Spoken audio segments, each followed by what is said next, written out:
Hello and welcome to ET Insight, where we get you a 360-degree view of the big picture in business and economy. I'm Nikhil Narayan and here's what we have for you on the show today. The rural economy is emerging as India's engine of growth, all thanks to an exponential growth in non-farm income. So what are the economic activities reshaping the rural landscape?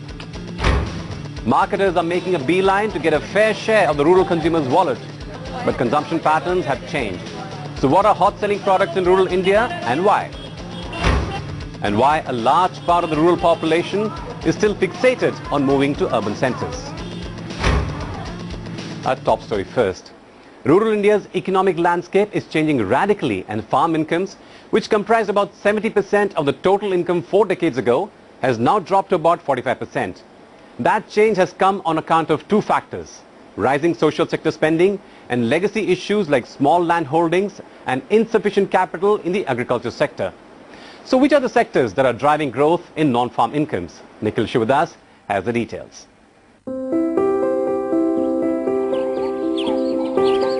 60-year-old Niranjan Mondal is a farmer in Sharisahat village in West Bengal.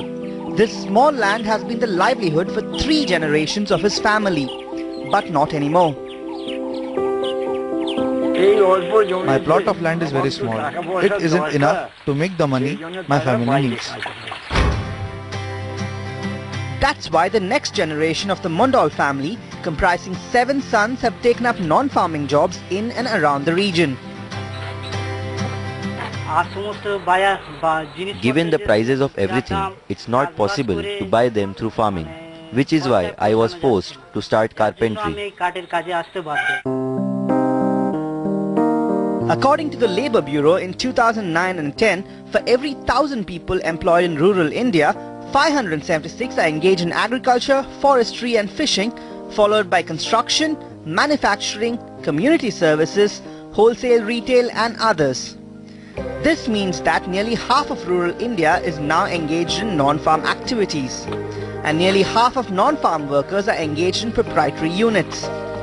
Next in line are private sector enterprises and government and public sector units. According to rural marketing consultancy March, there are about 20 million enterprises in rural India.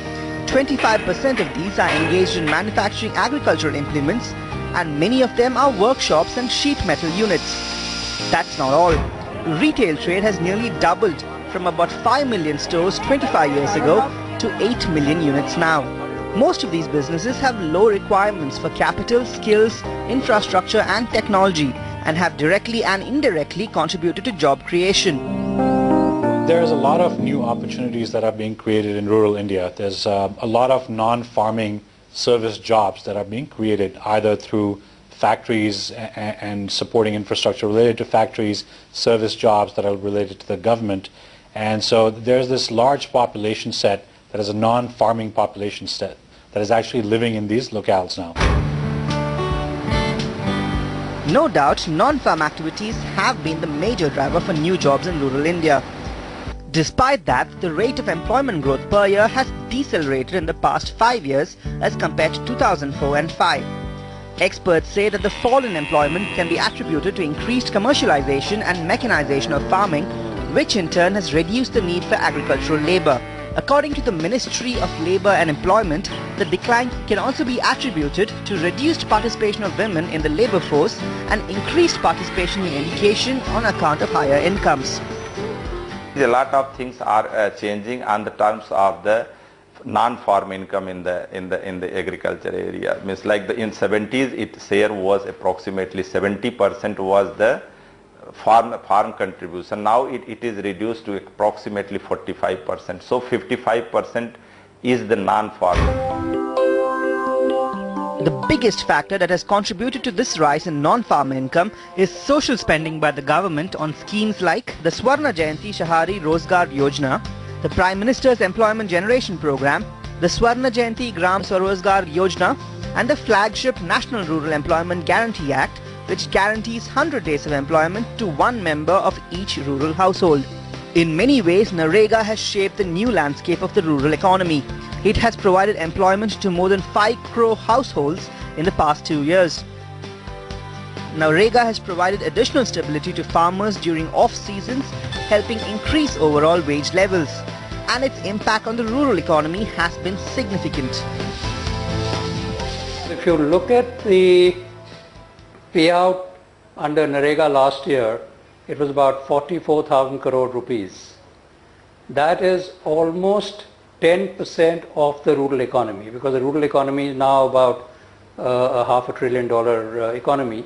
So just the Narega payment accounts for about 10% of the rural GDP, which means that even if the rural GDP did not grow, it already grows by 10% because of the payout from Narega. Apart from Narega, the government's 2008 farm loan waiver scheme worth 60,000 crore rupees also contributed to the rural economy's non-farm income in a big way. And last but not the least in any way is rising agricultural income. Experts say that farm and non-farm income are closely interlinked. As farming income rises, it gives a boost to the demand for products and services provided by non-farming industries. And that makes it a virtuous cycle for rural development. If I'm looking at the farm sector, you have people who are actually moving on a bullock cart, who are graduating to a bicycle, who are moving over into a two-wheeler, and probably into a jeep or maybe into a light commercial vehicle. So this kind of a transformation which we see happening in the farm sector is something which is going to provide future boost in terms of providing demand for the products which are coming from the non-farm sector. So therefore there is a virtual cycle out here. Experts say that non-farming activities have reached a critical mass and will play a major role in shaping the future of rural India. According to Mart, non-farm income will form about 70% of total rural income by 2020, and that will provide a major push to consumption in small towns and villages. So the going for farmers like Niranjan Mundal and his family is bound to get better sooner than expected. Indeed, as purchasing power rises, consumption patterns change. So where is rural India spending its newfound wealth? That's coming up after this short break. Stay with us.